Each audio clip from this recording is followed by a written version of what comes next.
السلام علیکم سامعین، 20 ربیع الاول اور 13 ستمبر ہے۔ خبر کا عنوان ہے امریکی صدر ڈونلڈ ٹرمپ اور قطر کے وزیر اعظم عبد الرحمن الثانی کی نیو یارک میں ملاقات ہو گئی ہے۔ ملاقات کی تفصیلات ابھی سامنے نہیں آئی ہیں۔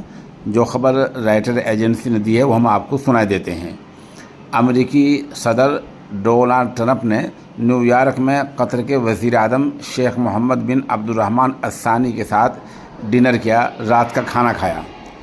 یہ میٹنگ ایسے وقت پر ہوئی ہے جب اسرائیل نے کچھ دن پہلے ہی دوحہ میں حماس رہنماؤں کو نشانہ بنانے کی کوشش کی تھی۔ منگل کو ہوئے اس حملے کی نہ صرف مشرق وسطیٰ بلکہ پوری دنیا نے سخت الفاظ میں مذمت کی تھی۔ مانا جا رہا ہے کہ اس واردات سے غزہ معاملے کو لے کر امریکہ کی جو واسطہ ہے اس کی کوششیں پٹری سے اتر سکتی ہیں۔ خبر رساں ایجنسی رائٹر نے ذرائع کے حوالے سے بتایا ہے کہ ڈنر سے رات کے کھانے سے پہلے الثانی نے وائٹ ہاؤس میں نائب صدر جے ڈی وینس اور وزیر خارجہ مارکو روبیو سے تقریباً 1 گھنٹے تک بات چیت کی ہے، میٹنگ کی ہے۔ اس دوران قطر کا رول اور دفاع تعاون کو لے کر چرچا ہوئی ہے۔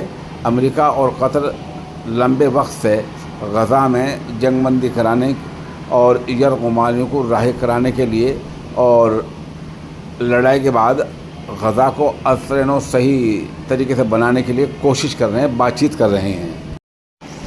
اس سلسلے میں یہ خبر بھی ہے کہ ٹرمپ نے اسرائیل کی کارروائی پر خفگی کا اظہار کیا تھا اور اسے یک طرفہ حملہ بتایا جو نہ تو امریکی مفاد میں ہے اور نہ ہی اسرائیل کی۔ انہوں نے اسرائیل کے وزیر اعظم بنیامین نیتن یاہو سے فون پر بات چیت کر کے خفگی کا اظہار کیا تھا اور قطر کے لوگوں کو بھروسہ دلایا تھا کہ ایسا حملہ دوبارہ نہیں ہوگا۔ قطر کے اس مشن کو جاری رکھنے والے حماہ المفتح نے social media platform X پر لکھا، صدر ٹرمپ کے ساتھ شاندار ڈنر ابھی ختم ہوا ہے۔ وہیں وائٹ ہاؤس نے اس میٹنگ کی تصدیق تو کی لیکن بات چیت کی کوئی معلومات ابھی تک نہیں دی گئی ہے۔ بہرحال آپ انتظار رکھیں، بظاہر یہی لگ رہا ہے کہ بات چیت مثبت رہی ہے اور اس حملے کے اسرائیل کے حملے کے خلاف رہی ہے۔ اب دیکھنا یہ ہے کہ اس بات چیت کا آگے نتیجہ کیا نکلتا ہے۔